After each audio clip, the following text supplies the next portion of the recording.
A gente passa agora para a última palestra do dia, o desembargador Sérgio Cavalieri Filho, professor de todos nós, acho que todos aqui nesse auditório já leram ou estão lendo o livro de Vossa Excelência.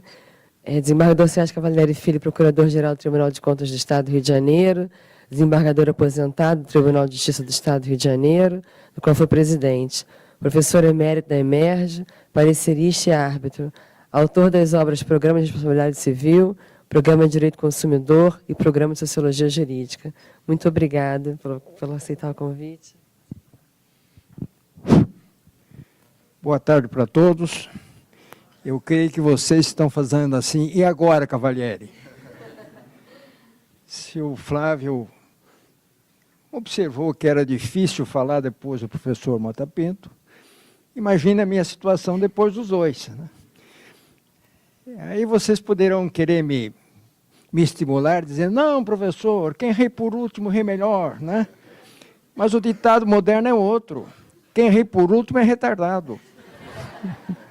E aí está a minha dificuldade de rir por último. Mas eu devo dizer que, para mim, é uma honra enorme estar aqui, não só por participar do evento, mas do local, a Procuradoria-Geral. Eu tenho estrada. Sem dúvida, eu sou o mais antigo aqui, o mais antigo, né? Não o mais idoso, necessariamente, e talvez com maior experiência na carreira pública. Mas devo dizer que, desde o início, eu tive a minha jornada pública marcada ou muito próxima da Procuradoria do Estado. Comecei tendo a honra hoje, na época um pavor. A banca de juiz para Guanabara era integrada por Barbosa Moreira, então procurador do Estado. Imaginam os senhores, Barbosa Moreira, Chamum, Hélio Tornag, era... né? Então começamos ali, a minha relação com Procuradoria. E, por sorte, hoje, mas na época, um tormento. Recém-juiz substituto, se imaginam, havia na Guanabara 4 varas de fazenda pública. Na época, estavam fazendo metrô. Coisa terrível. Né? Aí, juiz substituto, um juiz titular, Mussa, da primeira vara, teve doente, mandaram para lá. Meus amigos, enfrentei ali, como juiz substituto, os maiores nomes que vocês sabem da Procuradoria.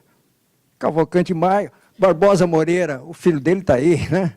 O nosso querido Carlos Roberto Barbosa Moreira, é uma honra para nós, perda pouco tempo. Barbosa Moreira, Cavalcante Maia, Arnoldo Valde, essa turma na minha frente, eu nunca estudei tanto, professor, mas um desespero. Era um desespero enfrentar essa equipe. E era realmente, vocês devem se orgulhar disso, porque é a origem, né, da Procuradoria do Estado da Guanabara, que sem dúvida era, e é, né, o Estado do Rio de Janeiro, depois, a melhor do Brasil. Foi aí portanto, a minha escola. Depois sempre tive na atividade civil, na área civil, no Tribunal de Justiça, e para encerrar a história, meu último voto, antes de completar 70 anos, no tribunal, último voto, foi sobre a inconstitucionalidade da lei de cotas da UERJ. Meu último voto. Quem foi, a sorte minha, quem foi o procurador que fez toda a defesa da ação direta? O Flávio. Então, essa é a minha relação com a Procuradoria. Mas não acabou aí. Caí na aposentadoria, me mandaram para fora com 70 anos e fui ser procurador-geral. Meu caro procurador-geral, me permite chamá-lo assim, somos colegas, né? Procurador lá no Tribunal de Contas. E aí, por felicidade, quando ele falou em Tribunal de Contas, ele falou, presidente. Eu falei, epa, presidente é a conselheira Mariana. Foi procuradora daqui.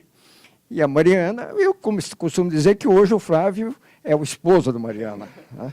Ele já foi o tempo, com muita moça jovem, com 40 anos, pegou, nunca vi nunca imaginei que passaríamos por um problema tão sério na administração pública como o nosso Tribunal de Contas, e passou por cima. Uma semana depois estava funcionando e continua funcionando a pleno vapor e com as mudanças que se fizeram necessárias. Estou aqui aí já falando de responsabilidade civil, então vamos chamar logo a responsabilidade. Estou aqui, responsabilidade do meu querido Anderson Schreiber. Foi uma responsabilidade muito séria. Para mim, uma honra, mas a responsabilidade é de Sua Excelência, né? Então, essa é a minha satisfação de estar aqui, e mais do que justificado, inclusive com o risco de rir por último, que será, né, um problema pessoal. Depois dessa exposição brilhante de ambos os professores, eu creio que em matéria de doutrina, teoria da responsabilidade está esgotado. Eu não teria mais nada a acrescentar. Então, penso que o que posso fazer é, vamos dizer assim, aprofundar, e aí já com um aspecto pessoal da minha experiência na magistratura e na atividade de professor, aprofundar alguns aspectos da nossa responsabilidade civil do Estado, hoje eu chamo da administração pública. Aí começa a minha primeira observação. Há alguns que ainda falam responsabilidade civil do Estado, né? Outros falam responsabilidade civil estatal. Eu prefiro falar em responsabilidade da administração pública. Por quê? Porque, a partir da Constituição de 88, né, aquela responsabilidade civil que era só do Estado, da pessoa jurídica de direito público, foi assim desde a Constituição de 46, foi estendida à administração indireta e até aos prestadores de serviços públicos. Então, incluiu-se no artigo 37, parágrafo 6º, não só a responsabilidade civil do Estado, em sentido estrito, mas de toda a administração pública, inclusive dos prestadores de serviços públicos, né? Então, por isso que, desde logo, eu costumo abordar o tema, até em escrito, a responsabilidade da administração pública. Nenhuma das expressões é correta, porque, a rigor, a administração pública não é responsável. Responsável é a pessoa jurídica, é a entidade, né, que tem responsabilidade. Mas é uma forma de indicar, de precisar, de abordar o tema de uma maneira mais abrangente. Bom, tratando-se de responsabilidade civil da administração pública, o Flávio já colocou muito bem, a nossa cláusula geral é o artigo 37, parágrafo 6º. No meu entender, é um primor de artigo, que muitas vezes se passa batido. Não pode ler, eu digo sempre aos meus alunos, não se pode ler a Constituição, nem a lei, como se lê jornal. Cada palavrinha ali foi pensada. E levaram, às vezes, décadas para conseguir fazer aquela regra, aquela fórmula. E aí a gente passa batido como se, né, fosse coisa comum. Não, ali é coisa muito pensada. Então, o que eu destaco ali, em primeiro lugar? Diz lá, as pessoas jurídicas, essa eu sei de cor, né? As pessoas jurídicas de direito público e as de direito privado, prestadores de serviço público, isso não havia, essa frase, e as de direito privado, prestadores de serviço público, não havia, não estava no texto das Constituições anteriores, nem de 46, nem de 67, nem de 69. Responderão pelos danos que os seus agentes, nessa qualidade, causarem a terceiros. Não falou nada em culpa, como falava lá no artigo 15 do Código Civil, né? E não há dúvida que se trata de responsabilidade objetiva. Isso é tranquilo. Mas aí vem a grande questão, grande não, uma questão que me parece relevante, muito relevante. Qual responsabilidade objetiva está consagrada no 37, parágrafo 6º? Por quê? Porque os senhores sabem que, ao longo do século XX, a responsabilidade civil, eu vou usar a palavra evolução mesmo, você não gostou da evolução, mas eu acho que é evolução. Evoluiu, foi a área da responsabilidade civil que mais evoluiu. Que nós partimos da culpa provada, artigo 159 do Código Civil 16, ao risco, que é responsabilidade objetiva. Em alguns casos, ao risco integral. E aí vem, então, o ponto nodal. O que é responsabilidade objetiva pelo risco comum, vamos chamar assim, né? E o que é responsabilidade objetiva pelo risco integral. Desde logo, risco integral só se admite em casos excepcionais. A grande questão, diferença, é esta, e foi aqui abordada já várias vezes. Na responsabilidade, mesmo objetiva, o que é relevante é a culpa. Culpa não é quer dizer que não tem que ter culpa, a culpa é irrelevante, pode até ter, mas ela é irrelevante, não se discute. Por isso que o melhor é dizer responsabilidade independentemente de culpa, com culpa ou não. Mas na responsabilidade objetiva, como regra, é possível excluir o nexo causal, e excluindo o nexo causal, exclui-se a responsabilidade, porque a regra é essa. Ninguém pode responder, em princípio, por nada, sem que tenha dado, pelo menos, causa ao resultado. Por isso, o Anderson diz muito bem, antes copiando você, né, citando, em sede de responsabilidade objetiva, que hoje foi destacado, tem um campo maior de incidência do que a subjetiva, a grande discussão é nexo causal. Toda aquela discussão que havia em torno da culpa, quando a responsabilidade subjetiva era a principal, passou-se hoje para o nexo causal. E em sede de responsabilidade civil em geral, passa batido. Pouco se fala em nexo causal. Como se aquilo é normal, não é a mesma coisa. Não, nexo causal passou a ser algo de suma importância. Porque a defesa do Estado, nexo causal. De qualquer caso, Código do Consumidor, nexo causal. Artigo 927, parágrafo único, nexo causal. Não tem outra defesa. E nexo causal só se exclui caso fortuito, força maior, fato exclusivo da vítima, fato exclusivo do terceiro. Bom, bem, então aí vem um ponto importante. A responsabilidade civil do Estado é objetiva. 37, parágrafo 6º. Mas que tipo de objetiva? Risco comum ou risco integral? Os senhores sabem que quando, excepcionalissimamente, quando a nossa lei admite o risco integral, eu acho que por dano nuclear, né, até por dano ao meio ambiente e outros mais, acidente de trabalho, mesmo o nexo causal é dispensável. Há uma flexibilização até quanto ao nexo causal. Isto é, se o caso é de responsabilidade objetiva fundada no risco integral, aquele que é, vamos dizer assim, escolhido pela lei, aquele que não deu causa, mas concorreu de alguma forma, foi a ocasião, ele vai ter que indenizar, independentemente até de nexo causal. Nem o fortuito, nem a força maior, nem o fato exclusivo da própria vítima exclui o dever de indenizar. Então, aí, a questão relevantíssima que está superada foi exatamente essa, a partir de 1946, risco integral, responsável civil do Estado ou risco administrativo. Doutrina, jurisprudência, assentou que se trata de risco administrativo. Por quê? Porque o Estado, a administração pública, pode excluir o seu dever de indenizar, excluir a sua responsabilidade, se provar, aí é o ônus, né, da administração pública, se provar uma das causas de exclusão de nexo causal. Caso fortuito, força maior, fato exclusivo da vítima, fato exclusivo do terceiro. Agora, desculpe um exemplo também pessoal. Eu fui examinador de banca de concurso juiz algumas vezes. E é claro que, na prova oral, né, a gente vai testando, né, os limites do candidato. Já sabe que ele é bom. E quando ele é melhor, a gente vai mais profundo. Então, eu quase sempre perguntava, escuta, a responsabilidade civil do Estado, qual é a natureza? Objetiva. Está ótimo, muito bem. Risco integral ou risco administrativo? Risco administrativo. Muito bem. Por que risco administrativo?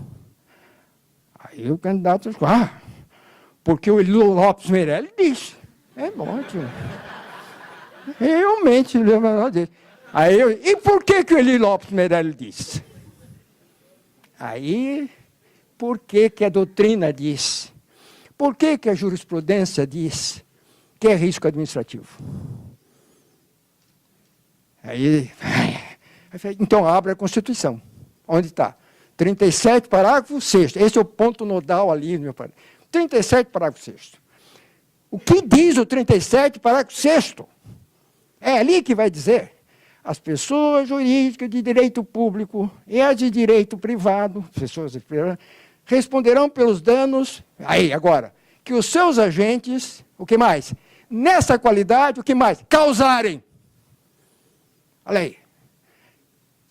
A própria Constituição é que está dizendo que o Estado, a administração pública, só responde pelo dano que os seus agentes, nessa qualidade, causarem. Derem causa. É isso o nexo causal. Logo, se o dano não decorrer de uma atividade administrativa, aí deve conceder nesse sentido geral, não há nexo causal, força maior, fortuita, então exclui. Então, por isso que é risco administrativo. Porque é preciso que a atividade administrativa do Estado ou das pessoas, da administração indireta tenha sido a causa, tenha sido a razão daquele dano sofrido. Por isso, eu enfatizo, risco administrativo, e não risco, não porque o Eli Lopes Meirelles disse que ele era, e continua sendo, né, um nome fantástico, o resto todo aí foram. E não porque, né, dizem, porque a Constituição diz, a regra está ali. Aí, minha gente, posso aprofundar um pouquinho. Vem a grande questão, essa é realmente, na minha maneira, tormentosa no caso concreto. O que eu vou procurar saber, fazer exatamente, veja aqui que a maioria aqui é estudante, aprofundado, isso aí, então vamos ver os aspectos, né, um pouco práticos daquilo que tem aplicação na nossa atividade profissional de vocês. Até que limite nós podemos entender que a atividade administrativa deu causa? Esse é o problema sério, quando se discute nexo causal. Até que limite podemos dizer que esse dano foi decorrência do exercício da atividade administrativa? Há casos que não tem dúvida, mas há casos que fica. Aí, eu trago para vocês um dos primeiros casos, pelo menos, que eu acho que chegou ao Supremo Tribunal Federal, e que foi muito bem julgado, porque entendeu, né? Eu entendi dessa maneira. Se a gente não concorda, você está vendo, né? Tá. Mas quando a gente concorda, é brilhante, é formidável. O ministro Carlos Veloso, que foi um grande ministro, sem dúvida. O que aconteceu? Caso concreto, né? Lá no Franco da Roça, em São Paulo, havia lá uma confusão de jovens, e um sargentão, que era, vamos dizer assim, uma espécie assim de corregedor público, entrou lá para afastar a briga e acabou ele sacando a arma, matando um jovem daquele lá. Aí, veio a ação de indenização, ainda não havia superior naquele tempo, foi antigo, Supremo. E a defesa do Estado, o Estado dá nó em pingo de éter, né? Beleza de defesa. Agora, para você contrariar aquilo, haja pena. O Estado diz, não tem responsabilidade do Estado, porque o sargentão estava de folga. Ele não estava no serviço. Ele não estava no exercício. E não precisa, né? E é preciso estar no exercício da função. Nessa qualidade, causar a terceiros. Palavra. E que o Supremo entendeu, que me parece absolutamente correto. Entendeu que essa relação não é necessariamente, que ocorra necessariamente do exercício efetivo da atividade. Basta que seja em razão dela. Olha aí, essa expressão, em razão dela, me parece que estabelece o limite mínimo da relação de causalidade que tem que haver entre a conduta da administração pública e o dano. Ele, embora de folga, se apresentou ali como autoridade, estava de folga. E, além do mais, usou a arma, que era né, da corporação para a prática do ato. Não sei se interessa, simplesmente, rapidamente, na emenda do acordo, que diz assim, é um recurso extraordinário, 160.401. Faz tempo, isso aí foi 99. 1999. Agressão praticada por soldado com utilização de arma da corporação militar, incidência da responsabilidade objetiva do Estado, mesmo porque, não obstante, fora do exercício, foi na condição de policial militar que o soldado foi corrigir as pessoas. O que deve ficar assentado é que o preceito inscrito no 37, parágrafo 6, não exige que o agente público tenha agido no exercício das funções, mas na qualidade de agente, em razão da função. Então, essa é o limite, vamos dizer, a regra, que me parece apreciada, adequada para resolver. Logo depois, chegou ao Supremo, aí já... Logo depois, não, bem depois, aí já o relator foi o ministro Aires de Brito. Um caso parecido, também um policial, com ciúmes da mulher, puxou a arma, atirou nela, não matou, mas deixou gravemente, deve ter se separado, porque depois um tiro é demais, né? Aguentar. Até certas coisas a gente vai. E acionou o Estado. E invocando como precedente esse aqui. Interessante que o ministro Aires de Brito, que era o relator, começou o voto dele, o voto dele foi no sentido de reconhecer a responsabilidade civil do Estado e citando esse precedente. Olha aqui já temos... Mas aí foi... Aí não interessa quem, alguém chamou atenção, disse, epa, por isso é 10 graus, isso mesmo. Depois nós dividimos um cachê, tá? Cada caso é um caso. Vocês, estudantes de Direito, vocês que são profissionais de Direito e que vão exercer a aplicação, esse é um ponto. Cada caso é um caso. Por isso a gente não pode jogar caso em abstrato. Ah, o que acha? Não acho. Né? O nosso professor Barbosa Moreira que disse, se acha muito sem procurar. Não é procurar, não pode ser em abstrato. Cada caso é um caso, um detalhe. Foi que o Horas chamou, mas aí é um detalhe. Lá, no Franco da Rocha, o cara se apresentou como entidade, como autoridade pública. Lá, dentro de casa, a briga foi por ciúmes. Algo que não tinha nada a ver com a atividade. Então, não houve, no exercício da função, nem em razão dela. Foi em razão de ciúmes. Consequentemente, não há o vínculo necessário de casualidade. Estão vendo como é importante isso? Nexo causal. Olha aí.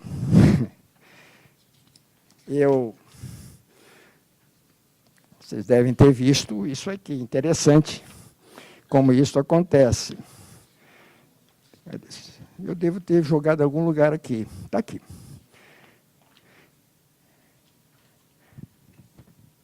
(25 de maio agora). Delegado da Polícia Federal, leram isso no jornal? Delegado da Polícia Federal quebra sistema de som do acampamento pró-Lula em Curitiba.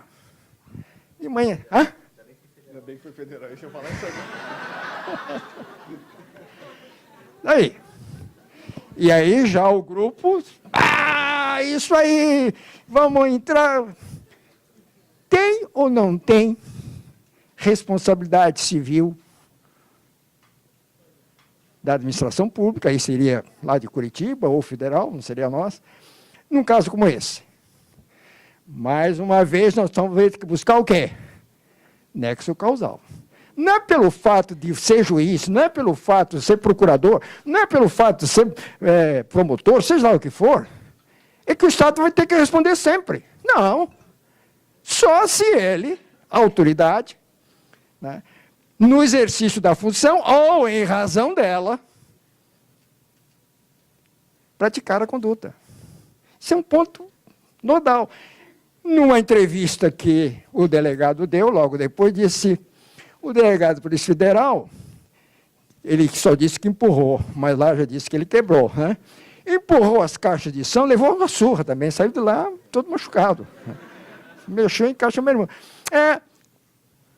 Som no acampamento de apoio, diz que não agiu como policial, mas como morador, irritado com a barulheira. Uma filhinha de 2 meses, não conseguia dormir, logo cedinho da manhã, 6 horas da manhã, bom dia, presidente, e a menina, eu não aguento, foi lá e quebrou. Por ser delegado, o Estado não vai ter que responder por nada. É briga privada, particular. Então, esse é o ponto que me parece, em primeiro lugar, importante atentar se e quando tivermos que aplicar nessa zona de limite. Aí eu vejo uma aplicação, e, aliás, às vezes discordando dos meus queridos procuradores que atuavam nos processos, eu sempre entendi que, em caso de bala perdida, olha aí, o Estado podia responder. Podia responder, e ainda entendo que possa, quando, desde que a bala, chamada de perdida, tenha decorrido de uma, vamos dizer assim, do enfrentamento do policial ou do policial com o bandido. Se isso aconteceu, não precisa depois saber de onde veio a bala, se veio a bala da arma do bandido, ou se veio a bala da arma do policial, não. Foi na atividade, no exercício da atividade. Mas como assim, professor? Por quê? Que aí vem outra questão que eu sempre enfatizo. Não existe a chamada responsabilidade pelo risco, é uma forma de dizer. A rigor, Flávio, não existe responsabilidade pelo risco. Eu posso praticar uma atividade de risco a vida toda e não responder por nada. Então, qual é o princípio? Qual é o princípio jurídico que fundamenta realmente toda e qualquer responsabilidade de risco? É o princípio da segurança. Quer dizer, quem exerce uma atividade de risco, risco é perigo, é possibilidade de dano, quem exerce uma atividade que pode criar perigo para você, ou para mim, perigo, possibilidade de dano para mim ou para você, ele tem que fazer isso com tal segurança, princípio da segurança, que é muito mais de cautela, vigilância, com tal segurança que não cause dano a ninguém. Porque se causar dano, violou o princípio da segurança, vai ter que indenizar, independentemente de culpa. Então, por isso, não há dúvida que a atividade estatal em matéria de segurança pública é a mais perigosa que existe. Não tem dúvida, né, que isso tem que ser exercida com violência até, que não pode oferecer flores para o bandido. O bandido é palavra muito pesada, né? Não? Então, bom. Não pode subir lá, flor, não. É bala trocada. Agora, faça isso com segurança. Porque, se atingir quem quer que seja, vai ter que indenizar. Agora, se tratar de bala perdida mesmo, aquela que você não sabe de onde veio, agora, veja os senhores como isso acontece todo dia. Vocês viram na televisão que uma criança, aí na Zona Sul, zona top, no braço da mãe foi atingida por uma bala perdida. Ali é bala perdida, porque ali é o quê? Não se sabe de onde veio. Aí você não tem como dizer, de maneira nenhuma, que a atividade administrativa, a atividade estatal, seja o que for, de alguma maneira concorreu. Por isso, me parece que esse é um caso realmente de exclusão de responsabilidade. E nem se admitir a discussão da responsabilidade civil do Estado. Quando eu era, desculpe citar novamente exemplo, quando eu era presidente do Tribunal de Justiça, aconteceu um caso lastimável, lá no Foro de Bangu. Um réu tremendão, daqueles mais perigosos. Isso é um absurdo, tem que fazer por teleobjetiva, aquele tempo não se admitia. Não pode, isso aí cerceia tudo que é defesa, não vejo por quê. Por que o juiz tem que estar vendo o réus? Se fala, responde, tudo bem. Mas não podia. Então, leva o bandido com a periculosidade danada para depor. Aí os colegas dele tentaram um sequestro, troca de tiro, morreu um policial e morreu um garoto, um menino. No fórum. Lá fora. Aí, imediatamente o juiz de lá me diz, não, fechei o fórum, abre. O dia que nós tiver que fechar o fórum, porque bandidos aí, vão virar comerciante, pô, vão abrir agora o fórum. Mas não tenha dúvida que aí é uma responsabilidade civil do Estado. Não há dúvida que aqui, né, a morte do policial, não só do policial, aí no exercício da sua obrigação, do seu dever, mas da criança, do garoto, não há dúvida que o Estado tem aí relação de causalidade, porque foi a ocasião em que o fato ocorreu. Bom, meus amigos, são posições que eu aprendi com eles, às vezes aderindo os procuradores, às vezes até, né, contrariando, mas com base numa certa realidade. Outra questão, aí, Flávio, nós vamos, né, encontrar posições divergentes até o juízo final, me parece. Até essa lei, então, vai trazer mais ainda, né? Mais ainda. É a questão da omissão, da atividade omissiva do Estado causando dano. Mais uma vez, a experiência. Isso começou a me incomodar quando eu era juiz de fazenda, e aí me veio nas mãos para julgar um caso doloroso. O que aconteceu? Uma mãe entregou o filho, um garotinho de 5, 6 anos, numa escola pública da prefeitura, e acho que durante o intervalo, como chama, o recreio, né? Ou mesmo em sala de aula, duas, ela com mais outra, um furou o olhinho da outra, com um compasso, coisa semelhante. Eu julguei isso. Claro que o Estado veio firme e disse, não, era o município. Veio firme, não houve atividade estatal. Quem furou o olhinho da outra foi a outra criança. Não tem nada a ver com isso. E por aí afora. E, por omissão, só responde com culpa. Aí vem a célebre lição que fez realmente escola do Bandeira de Mello. E o Bandeira de Mello, respeitadíssimo até hoje, né? Bandeira de Mello sustentou que a responsabilidade do Estado só é objetiva quando por ação, comissão. E quando por omissão, tem que ser subjetiva, ainda que se admita a culpa anônima, que não sabe quem, mas tem que ser subjetiva. Aí, né, você começa a ficar incomodado. Esse é o problema do juiz. Essa é a solução mais justa. Aí, Anderson, eu tive que buscar meus conhecimentos de direito penal. Eu comecei lecionando direito penal. Lecionei direito penal há 12 anos. Enquanto ele era causalista, penal sério. Né? Tive como professor. Aqui não tem nenhum penalista, eu posso falar? Se fosse penalista, eu não falaria. Fui aluno da Nacional em 1960, quando entrei lá, da Heleno Fragoso, Benjamin de Moraes. Aquele tempo, professor, 1960, não havia na nossa legislação nenhum texto que falasse da omissão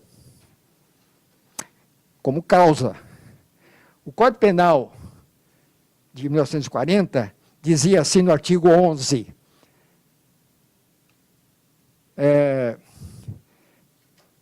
considera o resultado, também faz tempo, né, professor? O resultado de que depende a existência do crime somente será imputável a quem lhe deu causa. Eis o nexo causal. É preciso dar causa para responder por qualquer coisa. Isso é um princípio geral do direito, não é só direito penal. Aí tinha, considera-se causa a ação ou omissão sem a qual o resultado não teria ocorrido. Então, a partir daí, você tem a omissão como elemento integrante da conduta. A conduta que se exterioriza ou através da ação, a conduta voluntária, que se exterioriza ou através da ação ou da omissão, porque quem cala consente. Mas antes mesmo do Código de 40, o nosso Código de 16, civil, no artigo 159, dizia, aquele que por ação ou omissão voluntária, negligência, imperiência, Então, sempre, isso vem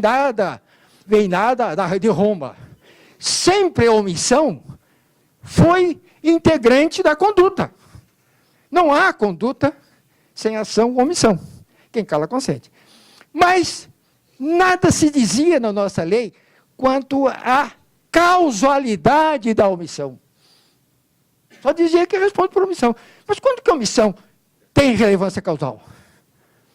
E aí vem a grande questão, a conduta, a ação positiva, a relação causal é naturalista, decorre da natureza.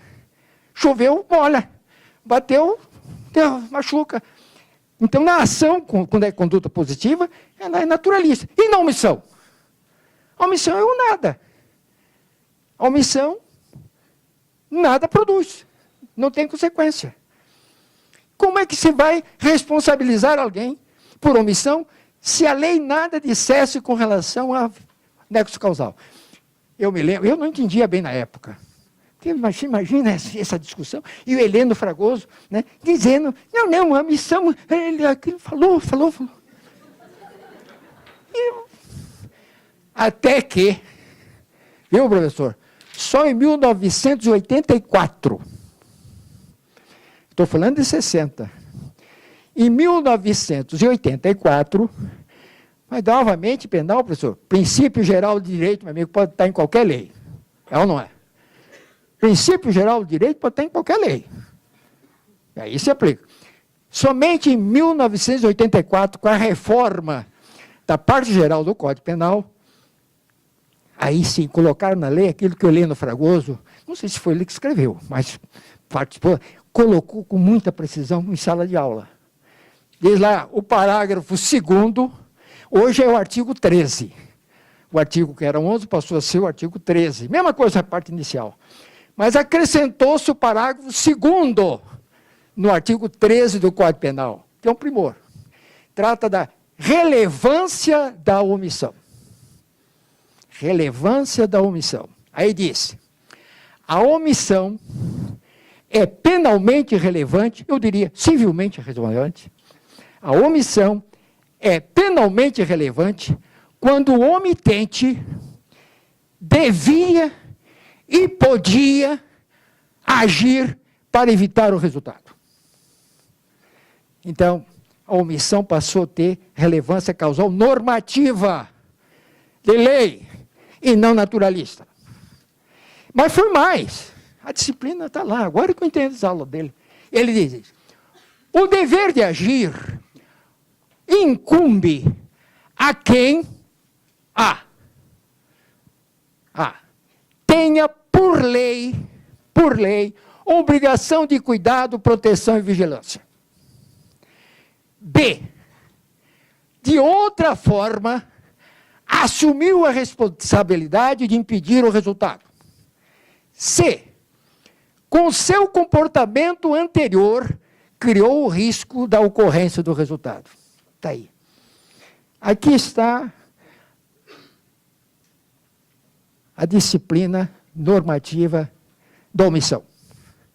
A omissão tem relevância jurídica, ela é nexo causal, é causa, quando o omitente devia e podia agir para impedir o resultado. E ele devia e podia nessas três hipóteses. Primeiro, por força de lei. Depois, é a situação que o Barroso dizia sempre, o garante, que diabo de garante? O garante não precisa ser o contrato, não. Não precisa ser um negócio jurídico, tem que ser o garante. O garante é aquele que assumiu uma posição de garantia, uma posição de segurança, porque tinha coisa ou a pessoa sob seu cuidado, sob sua proteção. E depois dizer, ou conduta anterior. Quem criou o risco tem que assumir as consequências. Isso porque o nosso direito civil, como o nosso direito administrativo, teve as suas origens lá no direito privado, porque tudo nasceu lá em Roma, né? Então, essas três hipóteses são aplicáveis não só na responsabilidade civil em geral, sempre que houver omissão, mas também na responsabilidade civil do Estado. Por isso, o 37, parágrafo 6º, não esgota a matéria de responsabilidade civil do Estado. Ali só temos a cláusula geral de responsabilidade objetiva. Mas o 37, parágrafo 6 não trata nada de dano, como o professor falou, não fala nada de nexo causal, não fala nada de culpa, não fala nada, porque isso tudo já está onde? Já está na legislação. Na legislação que já vem lá das políticas era. E inclui eles, né, ao princípio da nexo. O nosso Código Civil só fala do nexo causal, e em passando, hoje é o artigo 403, antiga versão, coisa assim, causa direta e imediata. Não fala mais nada. Você vai ter que buscar toda a disciplina, toda a teoria do nexo causal lá. E principalmente com os penalistas. Temos que tirar o chapéu para eles. Porque foram os penalistas, professor, mais do que os civilistas, que abordaram com profundidade dolo, e culpa, e nexo causal, e coautoria, participação, foi lá. Que é um princípio geral de direito. Então, Flávio, daí eu parti e dizer, ó, o artigo 37, parágrafo 6, colocou muito bem, não fala nem ação de omissão. Ele fala, a pessoa jurídica de direito público responde pelos danos que os agentes causarem. E como se causa o dano? Tanto por ação como por omissão. Então, é possível, sim, a pessoa jurídica de direito público e privado responder por omissão.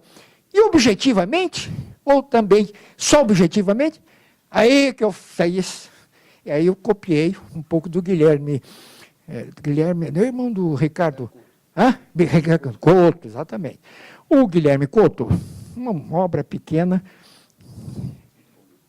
ele colocou muito bem a diferença entre omissão genérica e específica.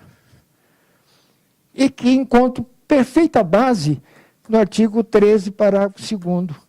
O que é omissão específica? Omissão específica ocorre quando a omissão do omitente é a causa direta e imediata de não impedir o resultado. Quer dizer, e quando isso ocorre? Quando ele está na posição do garante, que é a segunda letra B. Está na posição do garante. E está na posição do garante quando? Quando ele tem a coisa, ou quando ele tem a pessoa sob a sua guarda, sob sua proteção.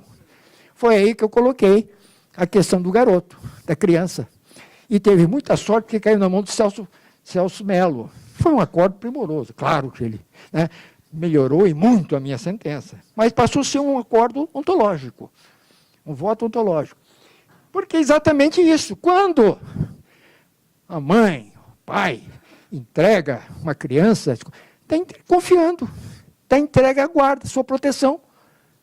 E a partir daí, aquela criança sob a guarda e proteção. É o caso do detento. A não ser que haja uma situação excepcional que exclua o nexo causal. Porque assim como pode-se excluir o nexo causal quando se trata de conduta comissiva, também é o voto do Fux. Também pode-se excluir o nexo causal quando se trata de uma conduta omissiva, desde que, em aquela situação, verifica-se que não foi a omissão a causa direta e imediata de não impedir o resultado. E aí, me parece que temos também, né, a culpa, isto é, a omissão genérica, que decorre do quê? Da lei. Quando diz aí, por lei, tinha obrigação de cuidado, proteção e vigilância, por lei. O Estado tem esse dever legal. Os pais têm em relação aos filhos, né? etc. Vamos falar do Estado. O Estado tem essa obrigação legal de vigilância, de cuidado, proteção, poder de polícia, fiscalização. É um dever legal. Mas não é um dever tão específico como aquele que decorre do garante. Que, no caso aí, ele não tem a coisa e a pessoa sob sua guarda, sua proteção. Mas ele tem o dever real de vigilância, de cuidado, etc.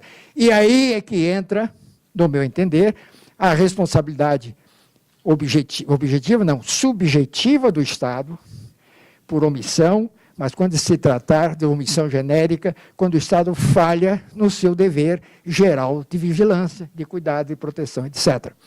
Está na hora, está terminando, vai lá. Olhou no relógio, me lembrei de velar. Aqui. Temos agora recentemente. Falei, São Paulo, vejam, senhores, como isso ocorre todo dia. Lê em jornal, assiste televisão, quando convém assistir, porque tem coisa que não convém, né? Lê televisão, mas fica vendo, olha a repercussão jurídica aí, a aplicação de direito. Lá em São Paulo, professor, um prédio de 20 andares, incendiou, caiu, matou todo mundo.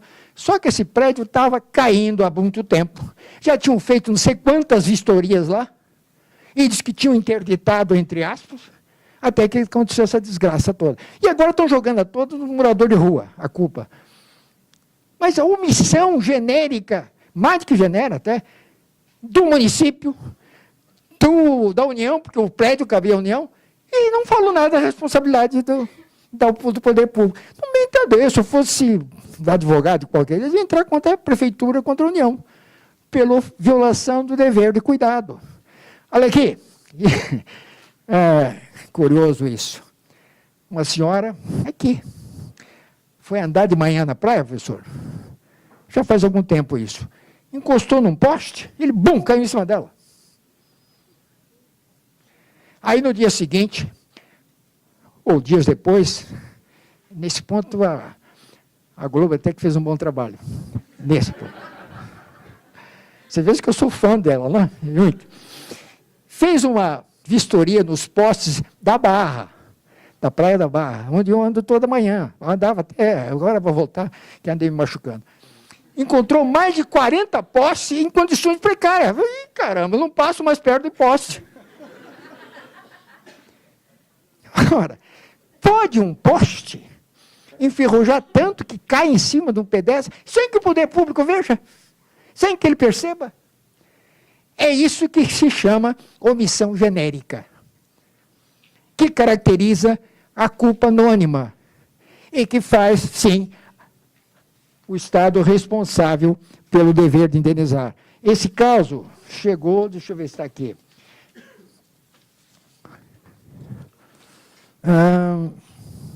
Não, isso aqui é outro.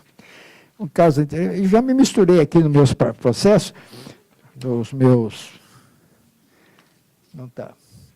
Mas chegou ao Superior Tribunal de Justiça. E o Tribunal do Tribunal... aí, veja que interessante. Se for responsabilidade objetiva, competência do Supremo. Porque aí é violação do artigo 37, parágrafo 6º. Se for responsabilidade subjetiva, já não é Supremo, é Superior Tribunal de Justiça. Esse é um caso que eu queria ler, mas me perdi aqui. Ah, não, está aqui embaixo. Aqui. Genérica. Que coisa terrível, né? Deixa para lá. Deixa para lá. Que chegou ao Superior Tribunal de Justiça, o Superior fez a aplicação direitinho. Nesse caso aí, culpa. Pelo fato. Só que ele, até hoje, o Supremo e o Superior usam a expressão genérica específica. Mas falam em omissão e dá a entender. Esse voto que o Flávio mencionou do Fux, ele faz uma resenha, você deve ter visto, e ele menciona já inúmeros julgados do Supremo admitindo responsabilidade objetiva, não só pela atividade comissiva, mas também pela atividade omissiva. Bem, meus amigos, o tempo já estourou, tinha outras questões, vai ficar por outra vez, assim já estou me oferecendo, né, professor? E acho que o professor lá de Portugal também voltará com um bom grado, agradecendo a vocês pela atenção, e acho que vocês, com exceção do último que falou, terão um grande proveito nessa tarde de verdadeira festa jurídica. Muito obrigado.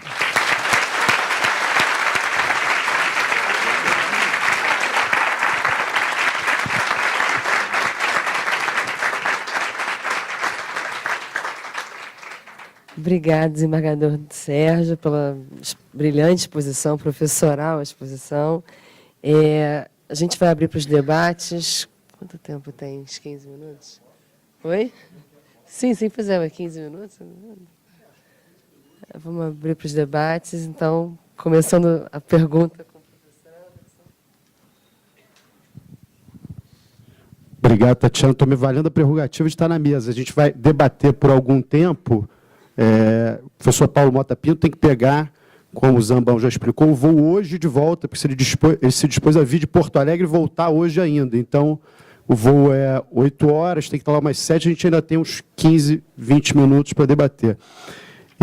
Eu tinha aqui um livro de perguntas que eu fui anotando ao longo das palestras, mas eu queria só pontuar alguns pontos mas queria fazer indicação de alguns pontos que eu acho que são importantes para a gente aprofundar o nosso estudo de responsabilidade civil do Estado. Então, tem a questão da reparação específica, não pecuniária, que é super interessante hoje, é um ponto muito debatido na responsabilidade civil. Estava aqui o Fabiano Magalhães, que é procurador do Estado, tem uma dissertação de mestrado sobre reparação não pecuniária na responsabilidade civil, muito interessante. Questão dos danos anormais, professor Mota Pinto, super interessante, porque é um conceito que a gente também não usa no direito civil, ou seja, uma limitação quantitativa no direito brasileiro, a gente não tem essa previsão. Então, em teoria, no direito civil brasileiro e no direito administrativo também, no que tange a responsabilidade civil do Estado, qualquer dano é indenizável. Questão da responsabilidade objetiva, que o professor Cavalieri, com o seu charme, sua verve aqui, já destrinchou, mas é interessante a gente ver que 927, parágrafo único, que é uma previsão de cláusula geral de atividade de risco no Brasil, a gente não aplica exatamente o exemplo que foi dado pelo professor Mota Pinto, que é dos danos causados por veículos, né, que talvez seja a atividade mais arriscada e é minoritaríssima, tanto em doutrina quanto em jurisprudência brasileira, a ideia de que essa cláusula geral se aplique a acidentes de veículos, né, quer dizer, mostra um pouco o raciocínio que se usa na responsabilidade civil do Estado, que é responsabilidade objetiva é bom para os outros, para as entidades supraindividuais, empresas, Estado. Quando a gente está falando de danos individuais, é raro alguém defender hipóteses de responsabilidade objetiva, ainda que o risco seja evidente. Mas a pergunta que eu queria colocar, e vou dirigi-la ao professor Mota Pinto, porque a minha curiosidade sobre como acontece em Portugal, diz respeito ao ponto que o Flávio tão instigantemente levantou, que é a responsabilidade civil do Estado por essas situações, digamos assim, temporárias, essas medidas adotadas preventivamente, por exemplo, a condução coercitiva, que no Brasil virou uma espécie de método de investigação em que a pessoa é conduzida coercitivamente. Outro dia alguém me contava a história de uma funcionária do BNDES que, grávida de 9 meses, foi conduzida coercitivamente para prestar depoimento à Polícia Federal, num processo em que ela já estava prestando depoimento, e ela foi surpreendida pela Polícia Federal na sua casa às 6 horas da manhã, tem uma filha pequena, o marido estava fora do Brasil, ela precisou bater na porta da vizinha para pedir para ficar com a filha pequena, e foi grávida de 9 meses, prestar um depoimento que ela nunca se recusou a prestar. Quando me contaram a história, quem me contou foi uma amiga dela, eu, Rodrigo, até falei assim, eu advogo de graça para ela, depois eu lembrei que sou procurador do Estado, não podia advogar, mas acho que esse é o típico caso em que a responsabilidade talvez devesse ser do agente exclusivamente, porque é um exercício de uma discricionariedade do agente em que não há ligação efetiva com a estrutura prestada do Estado. Minha pergunta é, nessas posições em que há um exercício de poder por parte do agente da administração pública e do Estado em geral, aí falando em termos gerais, a nossa tradição brasileira é de restringir a responsabilidade. Então, o caso da responsabilidade civil do judiciário, só o erro grosseiro, só a prisão ilegal. Caso do Poder Legislativo, só a norma inconstitucional. Né? Ou seja, a gente restringe, a gente não aplica o regime geral de responsabilidade civil. Em outras situações em que isso acontecia, a gente viveu um processo de uniformização. Então, por exemplo, a responsabilidade civil médica, historicamente, também se dizia, olha, o médico só responde por erro médico grosseiro. E isso foi sendo superado, de maneira que o regime foi unificado para que todos respondam igualmente. Nessas posições ainda do Poder Judiciário e do Poder Legislativo, a gente ainda tem essa exceção, né, que é vista muitas vezes como um privilégio, está ligado historicamente a manter a liberdade no exercício daquele poder, mas é vista muitas vezes como um privilégio. Então, minha pergunta, professor Mota Pinto, aproveitando a sua presença aqui, agradecendo mais uma vez pelo seu esforço de agenda para estar aqui conosco na Procuradoria, saber se, na sua visão, existe essa tendência em Portugal também, de ir se ampliando as hipóteses de responsabilidade do Judiciário e do Legislativo, de modo que, em algum momento, se chegue a um regime uniforme de responsabilidade civil igual ao que é aplicável à administração pública. Muito obrigado pela pergunta. Queria, antes de mais, antes de responder, agradecer as magníficas conferências e exposições que ouvimos antes. Eu também aprendi aqui bastante sobre a situação no Brasil em resultado dessas conferências, e foi um gosto também, de novo, ouvir o professor Sérgio Cavalieri também e o professor o procurador Villaman. Queria, sobre a questão, dizer o seguinte. Realmente, em Portugal, tem acontecido, e há queixas sobre isso, que enfim, muitos arguidos, dizemos nós, réus, em vez de serem notificados para se apresentar, são surpreendidos, normalmente, enfim, com os órgãos de comunicação social, os mídia, antes ou ao lado do carro da polícia que os vai buscar, com ordens de condução coercitiva, em relação às quais a queixa principal é de que elas são absolutamente desnecessárias, desproporcionadas, quer em si, quer pelas circunstâncias em que essa condução é realizada. Eu não conheço, no entanto, até agora, nenhuma ação de responsabilidade civil. Porquê? Porque, em regra, há aqui dois problemas distintos. Um é o da fuga de informação, com violação do segredo de justiça, e, no fundo, da convocação dos órgãos de comunicação social. Aí, normalmente, o problema é um problema de prova de onde é que surgiu essa fuga. Foi na polícia, foi no Ministério Público, foi no juiz, que isso realmente há alguma fonte, é evidente que há uma fonte, porque senão eles não sabiam, mas aí realmente é difícil saber, enfim, e é o principal problema porque realmente aí há um ato ilícito, não é? E que causa danos, pode causar danos morais, pelo menos, e danos até patrimoniais, há danos à imagem, sobretudo quando se verifica que essa condução coercitiva não leva a nenhuma responsabilização da pessoa que é chamada, que é levada presa, digamos assim, detida com compulsão a depor. O outro problema diferente é o da desnecessidade da própria condução coercitiva. Aí já não tem a ver com a circunstância e com a fuga de informação, mas aí esse problema é um problema pelo qual é difícil responsabilizar quem cumpre a ordem. O polícia, os agentes, o problema aí é o de quem toma essa decisão e de essa decisão ser desproporcionada por desnecessária, não é? O regime, não há um regime específico muito detalhado sobre isso. Tem de se aplicar aqui um princípio, o princípio da proporcionalidade. É um meio desproporcionado que comprime em excesso, viola a proibição do excesso, o direito dos cidadãos. Portanto, eu não excluo que realmente se possa, em casos extremos, dizer que é manifestamente inconstitucional. De todo modo, como se baseia numa ordem judicial, a única possibilidade aqui é aplicar a responsabilidade pelo exercício da função jurisdicional. E aí a responsabilidade do Estado é apenas em caso de ordens manifestamente inconstitucionais ou ilegais. É preciso qualificar o excesso da condução coercitiva como manifestamente inconstitucional ou ilegal, o que não é um passo fácil, não é? E em segundo lugar, quanto a responsabilizar individualmente o próprio agente, isto é, o magistrado, o juiz, que faz essa ordem, em vez de convidar a pessoa, de lhe mandar uma cartinha, ou de mandar alguém telefonar-lhe, dizer seja cá amanhã e mandar-lhe entregar uma notificação em mão, a pessoa iria. Bem, quanto à responsabilização do agente, ainda é pior, porque, como eu disse há pouco, a lei prevê que os magistrados não podem ser diretamente responsabilizados e só quando tenham agido com dolo ou culpa grave, o Estado então goza de direito de regresso contra eles. Portanto, passa sempre primeiro pelo crivo também da manifesta inconstitucionalidade e ilegalidade. Portanto, o problema não é fácil.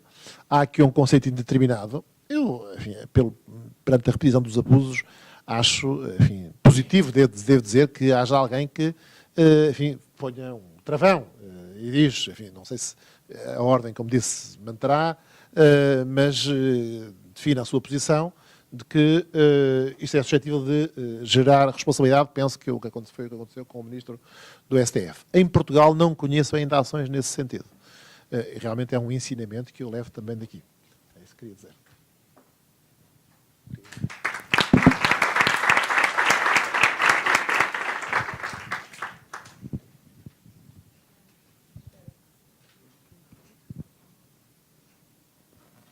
Alguém mais tem pergunta?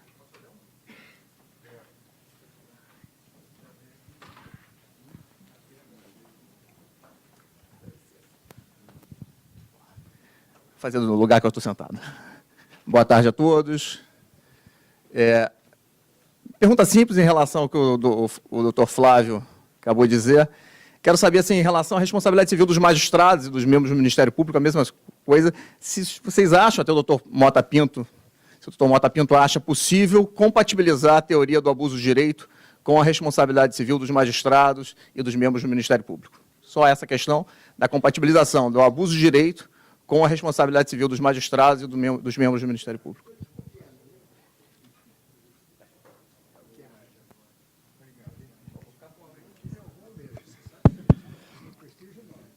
Meu querido amigo Navega, Leandro, que por acidente de percurso, diria que não é procurador do Estado, que nos abandonou durante a prova oral do concurso, as duas últimas específicas, já tinha passado lá no Ministério Público. Essa pergunta é muito importante, Leandro, para mim, porque estou me debruçando sobre esse estudo nesse exato momento. Como mencionei durante a minha exposição, senti falta no projeto de lei, quando tratou da responsabilidade civil das funções essenciais da justiça no Brasil, a questão do abuso de poder. O abuso de poder pode se manifestar sob a perspectiva do desvio de poder ou do excesso de poder. No desvio de poder, sabemos todos, o agente atua dentro das suas competências, mas para uma finalidade diversa daquela pré-determinada pela legislação. Mas o abuso de poder ou de autoridade também se configura quando o agente exorbita das competências que a lei lhe confere. Eu não tenho dúvidas, particularmente eu não tenho dúvida que o Estado pode ser responsabilizado por ato praticado por membros do Judiciário ou do Ministério Público quando comprovado o abuso de poder. O abuso de poder, o Código Civil, e há uma discussão doutrinária, acadêmica, bastante relevante sobre isso, mas o Código Civil brasileiro vigente equipara o abuso de poder ao ato ilícito. Ao ato ilícito. Também, acho que, se não me engano, o artigo 187 ou 186, também comete ato ilícito aquele que abusa de poder ou de autoridade. De modo que... Também comete ato ilícito o titular de um direito que, ao exercê-lo, excede. Excede. De modo que excesso ou desvio, abuso de poder na modalidade de excesso ou de desvio, a meu juízo, são configurações ou decorrências do ato ilícito. Portanto, qualquer agente público que represente o Estado, não há mais espaço na democracia brasileira para se entender que um agente público, seja ele de qualquer poder, que pratique um ato ilícito agindo nessa qualidade, faça com que o Estado esteja imune ao dever de indenizar. Se haverá ação regressiva contra o magistrado ou contra o membro do Ministério Público, se esse abuso de poder está impregnado de dolo ou de fraude para que eu tenha ação regressiva, é outra discussão. Mas o abuso de poder, a meu juízo, configura o abuso do poder de litigar, o abuso do poder de denunciar, o abuso do poder na hora de decidir, de defender, de prender, de definir uma medida cautelar, de afastamento de função pública. Não estou dizendo que toda decisão que postula é abusiva de poder, toda decisão que, ou toda pretensão que postula, ou toda decisão que decide é abusiva de poder. Pode estar certa ou errada, e não tem abuso nenhum, não tem ilicitude nenhuma nisso. A dificuldade vai ser comprovar que a conduta derivou de um excesso ou de um desvio a configurar abuso, e, em assim acontecendo, não vejo como não se atribuir responsabilidade civil ao poder público. Essa é a minha compreensão sobre a matéria.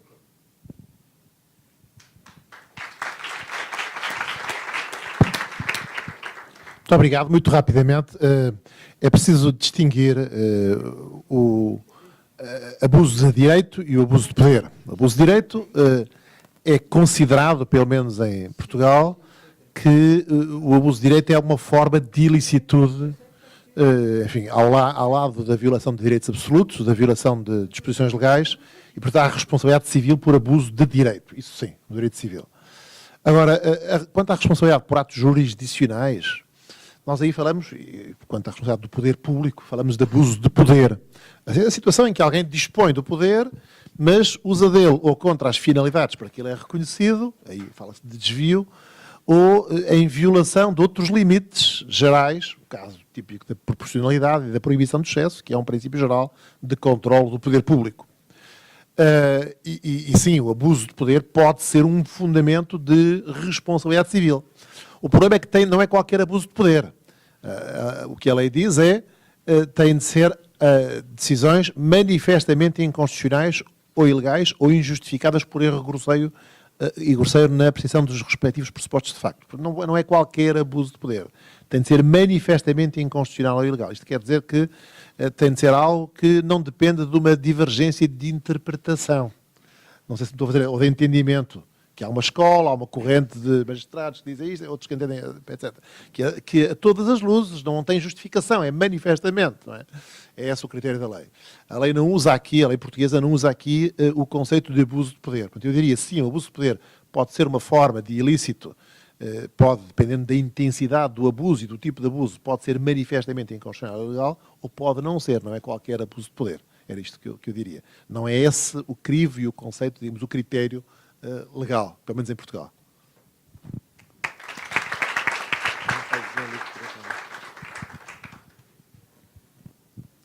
Pelo adiantar da hora, eu vou abrir só para essa pergunta e depois a gente vai precisar encerrar, tá bom?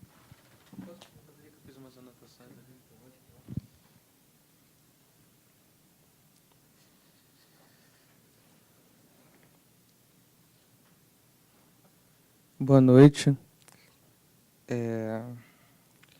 Minha pergunta, na verdade, eu queria direcionar a todos, mas primeiramente o professor Cavalieri, no que concerne a omissão genérica na responsabilidade civil do dano ambiental.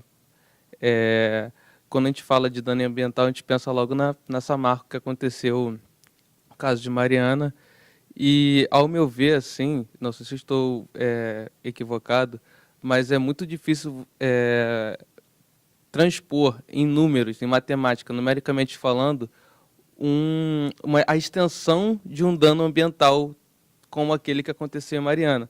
A minha pergunta, na verdade, também até para o professor Paulo Mota, para poder ver como isso acontece em Portugal, na responsabilidade civil do Estado, na omissão genérica, por exemplo, falando no caso de fiscalização, o senhor deu o exemplo do poste da Barra, da omissão da fiscalização, por exemplo, algum agente do município ou por algum agente do IBAMA, no que causou aquele acidente, o Estado seria responsabilizado, mas a ação de regresso em função do funcionário que deixou de fiscalizar, como que ficaria um dano incalculável desse para um funcionário, por exemplo, fiscal do município ou do IBAMA, por exemplo?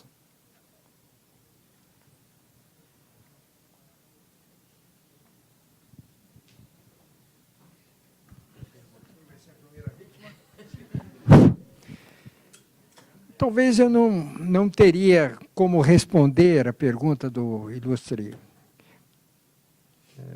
colega, porque eu tenho uma posição muito fechada com relação ao dano ambiental.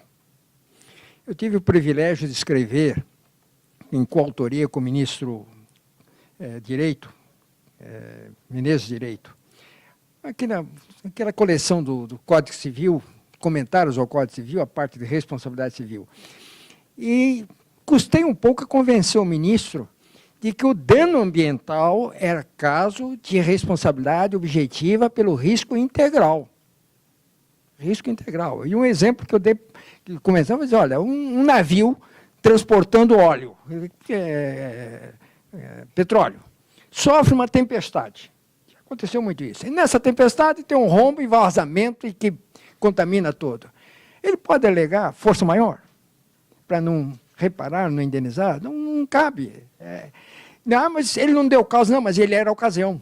Quer dizer, não foi só a tempestade que causou aquele dano. Se o navio não tivesse ali, não teria ouvido com ele. Então, ele é responsável porque estava ali, deu ocasião.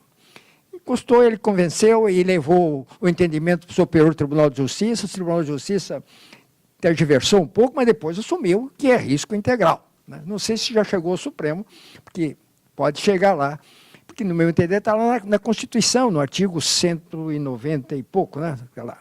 Então, no caso de dano ambiental, como Mariana, tal, não se discute culpa, não se discute dolo, não se discute nem nexo causal. Discute-se apenas dano, quem causou o dano. Aí não tenha dúvida que rompeu como chama ali? A barragem. Não importa nem saber se aquilo tinha risco, se não tinha risco, se estava em...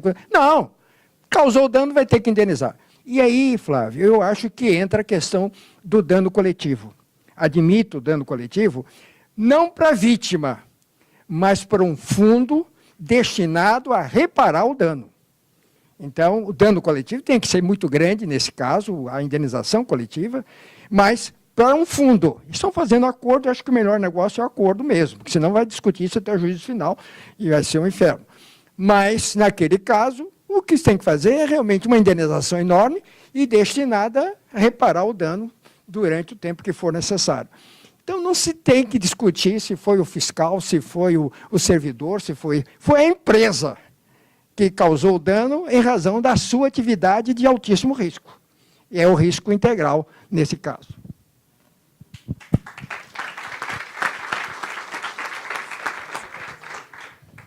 Muito obrigado. Eu queria fazer duas observações.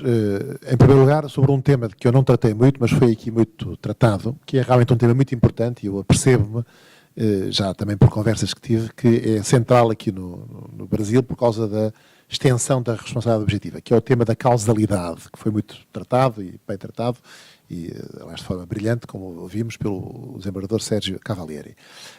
Em Portugal, embora haja quem defenda que se deve falar de imputação objetiva e não de causalidade, que se deve deixar a terminologia causal, a posição dominante é ainda que exige a causalidade.